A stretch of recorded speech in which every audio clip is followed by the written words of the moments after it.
Right. Hmm. Hello, everyone. Uh, Today we have a very interesting podcast, rethinking families and what's possible in families. As you know, most of you would know that I belong to a family where 43 of us stay together. And for last few years, it has been my quest to really decode what's going around families, you know, from so-called our tradition of joint families to now becoming nuclear to now digitally connected families. Uh, what are the core challenges the families are dealing with? And can we do anything about it? Today, I have Dr. VP Singh sir with me, who kind of is a mirror of huge experiences and wisdom. As you see, when he's going to talk about things, you'll realize that there's so much of things for us to really learn from his experience. Frankly, the intention of this podcast is fivefolds. All right, number one, how can we reawaken the family school, or how we can reawaken the way the families are? That's what I mean to say. Bridge generations through dialogues, identify the root cause of family disorientation, and find new ways, new vocabularies for creating family togetherness. And the last one is to seed the vision for the family school. Now, for me, there's one question that has been the foundation of this quest. What if we could design families consciously? And with that intention, there's so much of R&D that we've done, worked with few of the families, including my own families. And I'm really excited to have Dr. VP Singh sir share his wisdom with us on this podcast. So, number one, so welcome, and it's a privilege to have you here. You've come all the way from Delhi, stayed with us, visited our lab. It's an honor to have someone like you come from Delhi all the way at this age to reflect on, to share your life's learning with us. Thank you for coming. And I'd like to dive deep into some very interesting questions and would request you to reflect and give your version, your point of view, your learnings, your wisdom on those topics. Sure. Looking forward to Before it. that, I would request you to briefly introduce yourself, as in what has been your life like in few minutes. Hmm. Well, I started my uh, working life as a researcher uh, long back, and I have been a student of management, and I decided to do my PhD at a very early age, and I finished my PhD when I was 27 from University of Pune. Taught there a couple of years and came to Delhi, worked with professional bodies like All India Management Association for a couple of years. Then I moved into corporate world and worked with brands like Hindustan Copper, Steel Authority of India, and Escorts Group. And my last corporate stint was with an Indian uh, business house. They are into Pepsi bottling, Pizza Hut, KFC. Uh, Almost 40 odd years. And then during last 10 years, I'm back again to teaching, which is my first love. So teaching, coaching, mentoring MBA students, as well as I do spend a lot of time with their teachers also. So helping teachers to become more effective as a coach and mentor. That's what I have been doing since last 10 years. Uh, yeah, so that's in brief about me. One thing that you missed out sharing with the audience is your work with Patanjali Group as an Yes, advisor, chief yes, advisor. yes. So uh, I retired twice from corporate world. Once at the age of 58 and another time at the age of 65. So when I retired second time at the age of 65, which is 10 years back, I got a call from Swami Ramdev's team. They called me and they requested me, advised me if I could join their team and help them build their talent pool. And that's how I spent about 2 years in Haridwar in Patanjali Yoga Pit, as an advisor of human resources and Perfect. organization development. So I'm going to dive deep directly to some very pertinent questions that I am hungry to kind of have you answer them. Sure. The first one is, you've interacted with so many students and corporates, professionals across India and abroad. Um, what are the fundamental observations that you have had around the family dynamics that they are dealing with in India and even abroad? That's a wonderful question because this question unfolds the opportunity, and it also helps us to understand the challenges which lies with Indian families. As a matter of fact, it's equally applicable to families in other countries also. इसको अगर हम दूसरे ढंग से देखें तो मैं चूँकि एक रिसर्चर रहा हूँ, एक्सप्लोरर रहा हूँ, तो मैंने जो समझने की कोशिश की है, तो मैंने ये पाया, एक संस्था है Indian council of social science research. They have been doing a lot of work in this space, and what they have found that Indian families, and probably to a very large extent families in other developed and developing countries also, they have transformed significantly during last 5 decades or so, especially. And again, there are five broad picture frames around which we see this change. The first picture frame is around the movement from uh, joint family to nuclear family. And this has happened primarily in India and this subcontinent, but I think it is equally relevant and valid in other places also, because in other countries also there have been common families. Families used to live together. But what is interesting is that it's not only movement from joint family to nuclear family. Today, family has become dual income family. Family has become single parent family. Family also has transformed in the sense that today youth is delaying parenthood. So multiple things are happening around this shift from joint family to nuclear family. That's one frame. The second is the role of gender stereotype. Gender stereotype has changed. So what was typically a mother's role or a female role, that has transformed. What we see is that female parents, the mother, they have got better education. Education में changes आई, higher education को उन्होंने experience किया है, equality की बात आ गई है, employment opportunity आ गई है, तो इससे भी फैमिली का एक स्वरूप बदला है, संरचना बदली है. तीसरी चीज़ जो हम लोग देख रहे हैं वो ये है कि वर्ल्ड अक्रॉस एक शिफ्ट हुआ है, और ख़ास तौर से इस सब कॉन्टिनेंट में हुआ है, कि हम लोग कलेक्टिविज्म से इंडिविजुअलिटी की तरफ बढ़ रहे हैं. तो सब लोग व्यक्ति परख हो गए हैं, इंडिपेंडेंस, स्वतंत्रता, ये सोच आ गई. चौथा और पांचवा मैं जल्दी जल्दी बोल देता हूँ. जो सबसे मेजर चेंज आया है जिसने कि परिवार की संरचना को बदला है बहुत गहरे लेवल पे, वो है कि इंटरपर्सनल कम्युनिकेशन ब्रेक डाउन किया है. Agreed. तो कम्युनिकेशन का जो ब्रेक डाउन हुआ है, लोगों में बातचीत नहीं हो रही है, संवाद नहीं हो रहे हैं, ये चौथी चीज़ है. और पांचवी चीज़ ये है कि जो कि पहले से जुड़ी हुई है, कि जो मैरिज का लैंडस्केप है वही बदल गया. Intercaste marriages, inter religious marriages, same sex marriage, Yeah. ये जो सारी चीज़ें हुई हैं, तो वहाँ पे भी तो परिवार है ना.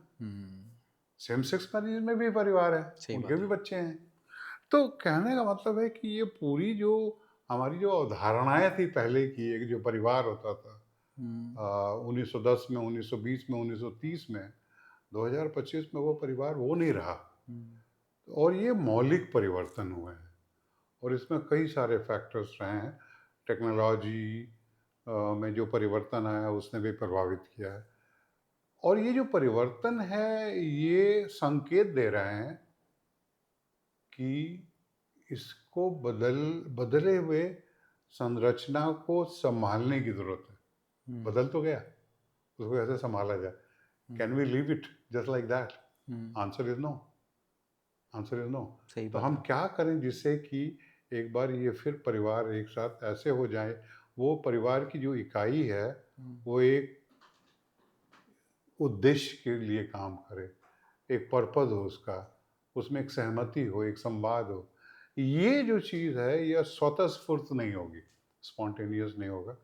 इस पे कुछ काम करने की आवश्यकता, दुर्भाग्य ये है, इस पे काम नहीं हो रहा। हम्म। Alright.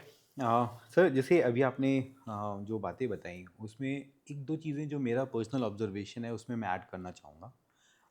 Like as I kind of told you also that I belong to family we 43 of us stay together. मैंने ये देखा है कि जो आपने बात बोली ना कि वो स्पॉन्टेनियसली चीज़ें होती नहीं हैं, और अ, हमको कहीं ना कहीं उसमें एक डिज़ाइन एलिमेंट लगाना पड़ेगा, एक डिज़ाइन थिंकिंग यूज़ करनी पड़ेगी to be able to create new family rituals, new family routines, the way the family interact with each other, the type of content that they interact with. My observation with my own personal experience of life had been that somehow, you know, your closest ones becomes your biggest enemy internally.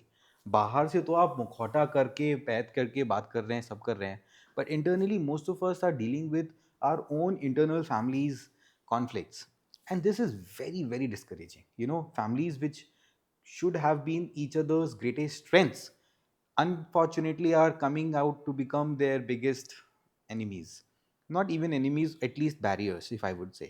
Hmm, Now, you know, for last few years of my research and development around this topic itself, I have discovered that there are six fundamental uh, patterns, you know, which comes out as a way of disconnecting and which leads to bad results and bad relationship. And those six patterns are some family member में किसी ना किसी का bad behavior हो गया, तो उस स्थिति में कैसे बात करना एक दूसरे के साथ समझ नहीं आता, और वो बैड रिजल्ट बैड रिलेशनशिप की तरफ खींचा चला जाता है, और वो इनएविटेबल है। आज किसी का बैड बिहेवियर है तो कभी किसी का है, बट वहां पे हमारे को जो एक स्किल सेट और माइंडसेट होना चाहिए संवाद करने का, बात करने का, वो हमको सिखाया नहीं गया आज तक। And nobody has really taught us, you know, in our schools, in our colleges, and family में तो कोई सिस्टम है ही नहीं ऐसा। Now, one is bad behaviour, other is violated expectation. आपने कोई उम्मीद करके मेरे से बैठी हुई है, मुझे पता भी नहीं है आपकी क्या उम्मीद है, और आप उसमें अंदर घुले जा रहे हो, पिसे जा रहे हो, मरे जा रहे हो। That's another pattern that I have discovered, you know. Third is broken promises, you know. Fourth is I call it the high stake issues, कि अभी दो भाइयों में बंटवारा होना है या कोई एक हाई स्टेक इशू है, उस स्थिति में कैसे बात की। It's a everybody have this deeper need of being respected and trust, but वो बात करते करते वो खराब हो जाता है, और देन खींचे हुँ, चले जाते हैं बैड रिजल्ट्स बैड रिलेशनशिप की तरफ।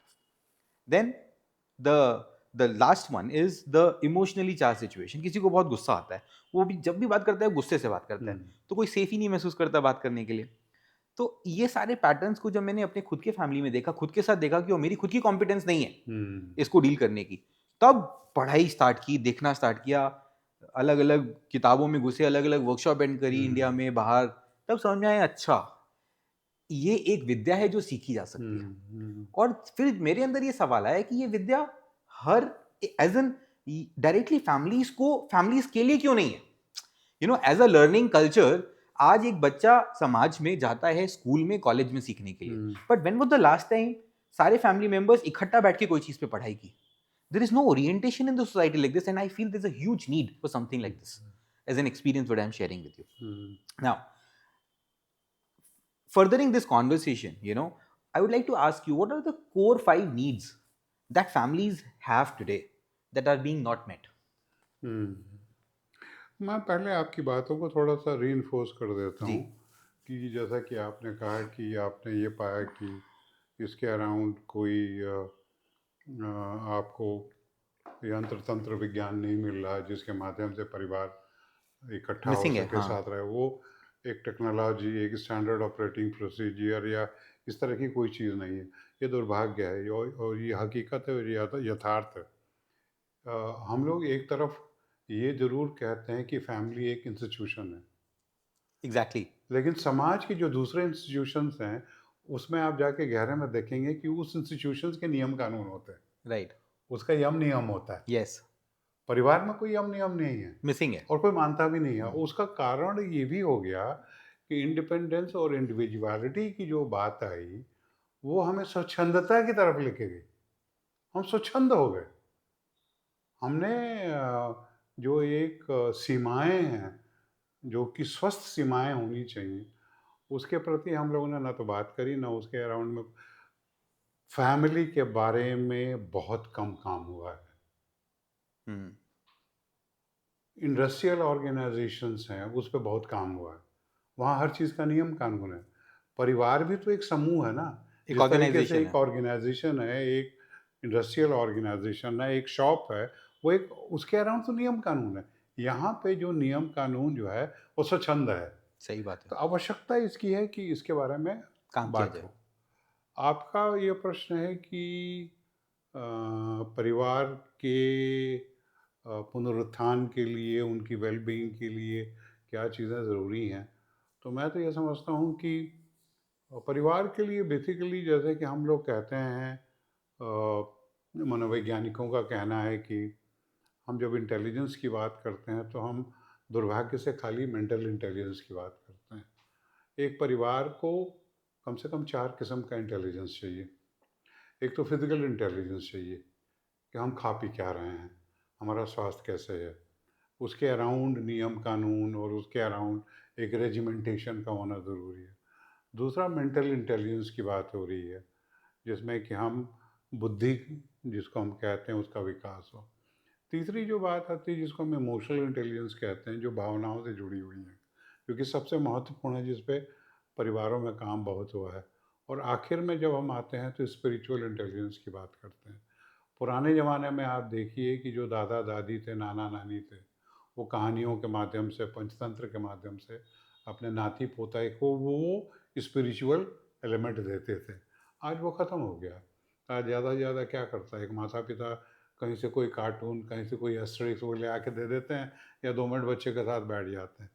वो कुछ ऐसा नहीं हो रहा है जो कि दादा दादी के माध्यम से मिलता था। उसके स्पिरिचुअल कोशंट को जो बढ़ाता था, जो कि उसको जोड़ता था एक सृष्टि के साथ, वो एक अधूरापन रह गया है। तो उसकी वजह से वो जड़ में ही कमी है। जड़ में पानी, एक जब बच्चा पैदा हुआ 3 साल, 4 साल, 5 साल का, उसमें तो उसको जो आवश्यकता है, उसको जिस खाद की ज़रूरत है, तो जिस जल की ज़रूरत है, वो जल उसको नहीं मिल रहा। वहीं से वेरी पावरफुल दुर्घटना क्वेश्चन। हो रही है। सर, ये जल क्यों नहीं मिल रहा, ये पोषण क्यों नहीं मिल रहा? यदि इसके रूट कॉज में जाएं तो मैं अपना एक पॉइंट ऑफ व्यू उसमें देना चाहूँगा। सी, यदि अपन देखते हैं समाज में, तो हम अलग अलग इंस्टीट्यूशन से घिरे हुए हैं। फॉर एग्जाम्पल, एक स्कूल है, एक यूनिवर्सिटी है या कॉलेज है, पुलिस स्टेशन है, हॉस्पिटल्स हैं, ऐसी कई सारी संस्थाएं हैं। पर आप स्पेसिफिकली देखो, जो परिवार की नीड्स को लेकर के, फैमिली डायलॉग्स को लेकर के, कम्युनिकेशन को लेके, there is no institution dedicated around families wellbeing. Individual level, even spiritual organisations are designed for individual transformation, most of them, right? But यदि आप गहराई में जाकर के देखोगे हर इंसान की, हुँ, तो वो जो मेंटल वेलबींग की प्रॉब्लम है, हुँ, वो मेरे एक्सपीरियंस में अपने खुद के साथ और हजारों लोगों के ऑब्जर्वेशन को देखते हुए ये दिखाई दिया है मुझे कि उनके परिवार वालों से ही उसको प्रॉब्लम हुई है। हुँ, एंड अगेन, वो प्रॉब्लम क्या है? वो 6 सिचुएशंस जिसको वो हैंडल नहीं कर पाया। हुँ, क्या? Hmm, bad behaviour, hmm, violated expectation, broken promise, hmm, high stake issues, difference of opinion hmm, and emotionally charge situation. तो अभी मैंने यहाँ पर एक इनोवेशन के पर्सपेक्टिव से, नवाचार के पर्सपेक्टिव से, जो मेरी एक्सपर्टीज है, मैंने कहा ऐसे ऐसे फैमिली स्कूल क्यों नहीं होना चाहिए? बिल्कुल, हर शहर में, बिल्कुल, जैसे हमारे पास फैमिली डॉक्टर्स हैं, यू नो एब्सोल्युटली, जो हमारे को मेडिकली ट्रीट करते हैं, why shouldn't we have family coaches, absolutely, family architects who are designing the emotional architecture, the emotional intelligence of the families. So these are some of the topics which inspired me to dive deep into, and explore what's hmm, possible in that. जैसे अभी आपने मेरे को core needs के बारे में बताया, and then you took me to those 4 intelligence, which is wonderful. Now I'd like to ask you, like, what is few things that the families could do today at the dinner table, or maybe during the weekend, to kind of create that togetherness among themselves?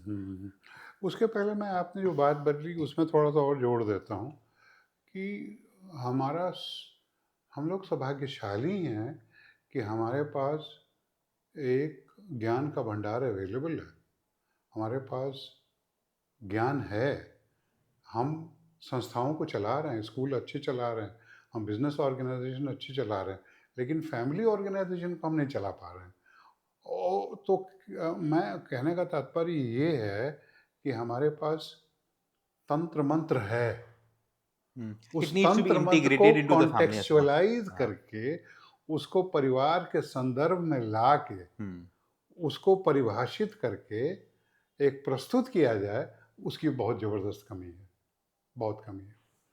आपने जो आखिर में प्रश्न पूछा, वो प्रश्न बड़ा open ended है, इसमें बड़ी लंबी बात हो सकती है, शायद हमारे पास इतना समय नहीं है। लेकिन मोटे तौर पे मैं जो बात ये कहूँगा कि दो चीज़ें बहुत आवश्यक हैं जो कि एक परिवार कर सकता है और करना चाहिए। वो पहला ये है कि प्रयास ये हो कि किसी न किसी बहाने से, और बहाना मैं बड़े पॉजिटिव कॉनोटेशन से यूज़ कर रहा हूँ, किसी न किसी संदर्भ में लोगों के परिवार में कारण बने कि हम साथ बैठें, और जेन्युइन कारण बने कि हम साथ बैठें, हम साथ खाना खाएं, हम साथ कुछ चीज़ करें। आज परिवार खाना भी साथ नहीं खा रहा,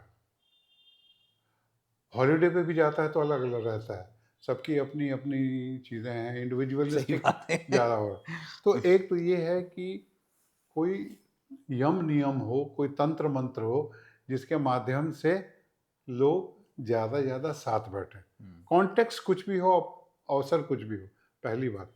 दूसरी बात ये है जो मुझे लगता है आवश्यक है कि हमें सुनने की कला बढ़नी चाहिए। और ये दुर्भाग्य ये है कि न केवल परिवार में, ये बड़ी बड़ी संस्थाओं में भी सुनने की कला हमें नहीं सिखाई जाती है, पहली बात। एक्चुअली ये बात दूसरी है कि हमें बोलने की भी कला नहीं आती है। हमारे एक बहुत प्रबुद्ध कवि हो गए हैं, शायर हो गए हैं। अब देखिए घर में क्या होता है, परिवार में क्या होता है। परिवार में जो सबसे बड़ा उलाहना, कॉम्प्लेन बच्चे की तरफ से और माँ बाप दोनों की तरफ से एक ही उलाहना होती है कि हमारी बात सुनता नहीं है कोई। जो कोई समझता ही नहीं बच्चा भी यही कहता है, है. पिता भी यही कहता है कि मेरा बेटा तो मेरी बात ही नहीं सही सुनता है। बात है. बेटा कहता है कि मेरे पिता मेरी बात नहीं सुनते हैं, मैं कुछ भी बोलूँ समझते नहीं है, ओल्ड जनरेशन के हैं। तो ये जो है, ये क्या आप कैसे अपनी बातों को बोलें, ये कला है। बोलना कला नहीं है, कैसे, ये कला है। इसमें मुझे एक शेर याद आ रहा है, एक बहुत बड़े शायर हुए हैं, सौभाग्य से वो जीवित हैं, उनका नाम है वसीम बरेलवी। हम्म. तो उनकी एक गज़ल है, उसमें से एक शेर आपको सुनाता हूँ, आप उसको पकड़ पाएंगे कि मैं कहाँ लेके जा रहा हूँ। वसीम बरेलवी ने अपने गज़ल में एक शेर कहा जो वो कुछ इस तरह से है कि कौन सी बात कब कहाँ, कौन सी बात कब कहाँ कैसे करनी है, इस बात का सलीका आ जाए तो हर बात सुनी जाती है। वाह. कौन सी बात कब कहाँ और कैसे. कैसे करनी है, इस बात का सलीका तरीका आ जाए हर बात। प्रॉब्लम यह है कि मुझे अपनी बात कहने का तरीका नहीं पता है, कब बोलूं, कैसे बोलूं, किस टोन में बोलूं, ऊंची आवाज में बोलूं, हल्की आवाज में बोलूं, उसके साथ बैठ के बोलूं, दूर से बोलूं। ये जो चीज़ है, ये सीखने की बात है। तो एक तो हमें सुनना नहीं आता है, ना हमें सुनाना आता है। कॉरपोरेट में थोड़ी बहुत इस पर काम हो रहा है, लेकिन दुर्भाग्य वही है कि उसके अराउंड टेक्नोलॉजी अवेलेबल है, उसके अराउंड विजडम अवेलेबल है, लेकिन परिवार में वो विजडम हम लोग नहीं ला पा रहे हैं।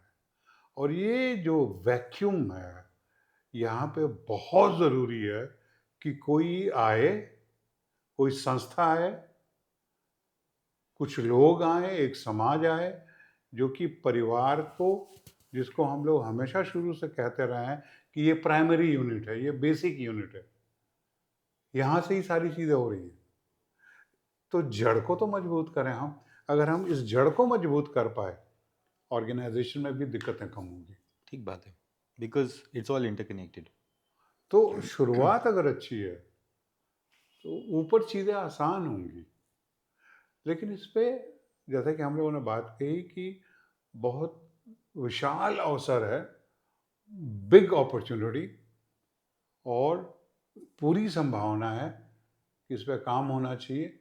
और अच्छा होगा कि आप जैसे लोग और आपके मित्र लोग, आपके वेल विशर्स, आपके संगी साथी आएँ, इसको एक इस तरह से चीज़ों को सामने लाएं जिससे कि परिवार में वो वेल बीइंग, वो वेलनेस, और वो पूरी अच्छाइयाँ भर के आ जाएं, जिसमें कि परिवार के लोग एक दूसरे के साथ बैठें, समय काटें, एक दूसरे को एंजॉय करें, सीखें, सिखाएं। वो बहुत आवश्यक है, बहुत आवश्यक है। All right. We wanted to have this podcast very brief in a way, and because this itself is like a ocean of conversation. And since you were here for a very brief time, thank you for your time, sir, first of all. Pleasure, pleasure. And just to give you a perspective, the family school has been seeding for last few years, Hmm. and we are with your mentorship also now.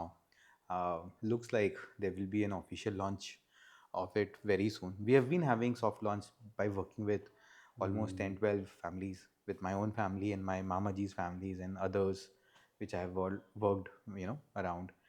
Um, I want to ask you, if there is one blessings that you would want to give to all the families of India and abroad, what would that be? Blessing तो बहुत गंभीर और गहन और भारी अ, विषय है। मेरा संदेश यही होगा कि मैं आग्रह करूँगा सबसे कि अ, अपने बारे में सोचने के बियॉन्ड जाके, अगर हम, संस्कृत में एक शब्द है या हिंदी में भी एक शब्द है, समानुभूति के भाव पे अगर हम आ पाए और उसके लिए हम अपने को तैयार करें और हम उस चीज़ को सीखें और वो अगर हम अपने अंदर ला पाते हैं तो कल्याण होगा। समानुभूति को हम लोग, इसको मैं थोड़ा सा आपको एक्सप्लेन कर देना चाहूँगा कि समानुभूति जो है वो अंग्रेजी में शब्द है एम्पैथी, वो है। हमें दया सिखाया गया है कि जो निराश्रित है, जो गरीब है, हम उसको दया दान कर देते हैं। तो दया जो है बहुत बेसिक लेवल है। उसके अगले लेवल पे बात आती है सहानुभूति की, कि किसी का दुख दर्द हो, दुख दर्द में आप हाथ बटाओ। उसके अगले लेवल पे जो बातें हैं तो हम बात करते हैं एम्पैथी की। एम्पैथी में आप वही हो जाएं जो दूसरा है। Hmm. सम अनुभूति, समानुभूति, और समानुभूति से के भाव में जब आप आते हैं तो वहाँ से निकलती है करुणा, Hmm. कॉम्पैशन। तो ये यात्रा आवश्यक है। आज जो हम लोग इंडिविजुअलिटी और इंडिपेंडेंस पे इतने मोहित हो गए हैं, Hmm. हमारे जीवन का वही मंत्र हो गया है। Hmm. हम दूसरी तरफ देख ही नहीं रहे हैं, हम दूसरे का सम्मान आदर नहीं कर पा रहे हैं, हम उसके लेवल पर जाके नहीं सोच पा रहे हैं और हम शिकायत की मुद्रा में हैं। सही बात है. शिकायत की मुद्रा से निकलें, उसके जिम्मेदारी बराबर के भाव, जाकर हाँ, सोचें एम्पैथी में जाए. और सही, वहाँ से मुझे आगे बढ़ें। बहुत अच्छी बात अभी अभी रियलाइज हुई कि for compassion to naturally happen, if their empathy is there, it's a natural outpour of compassion, Yes, which is such a yes, beautiful decode that you did. yes. So thank you for that. Compassion will flow from empathy. Wow. Well, सुना था, but जिस तरीके से आपने connect किया ना, वो हम्म, मेरे को और गहराई पे देखने में अवेकिन किया. Thank you for hmm, that. pleasure. So here, this was a short, conversation with Dr. VP Singh sir, and I'd like to conclude by saying today's families are not just being broken. I think they are waiting to be reimagined. And with that intention, I'd like to, uh, uh, say this, that all the viewers who are observing, let's come together and do something around the family as an institution, family as an unit. It's crying for innovation. नवाचार से एक empathy, एक compassion, एक togetherness, एक trust, एक respect, एक learning, एक growth की ज़रूरत है. I think we all can make it happen. Somehow I feel family school can be one of the infrastructure to support that to happen. With that intention, I'd like to close and thank you, sir, for this podcast, and Rahil at the background for shooting this. It's always an honor to have someone come from different facet of life and exchange conversation, and express my gratitude to you for being here and sharing your wisdom, sir. Thank you. बहुत बहुत शुभकामनाएं आपको. आप जिस यात्रा पे निकले उस यात्रा पे आप सफल हों और प्रभावित कर पाएँ, चीज़ों को बदल पाएँ. ये हमारी प्रार्थना है, ये हमारी शुभकामना है. Thank you. Thank you. Thank you, everyone.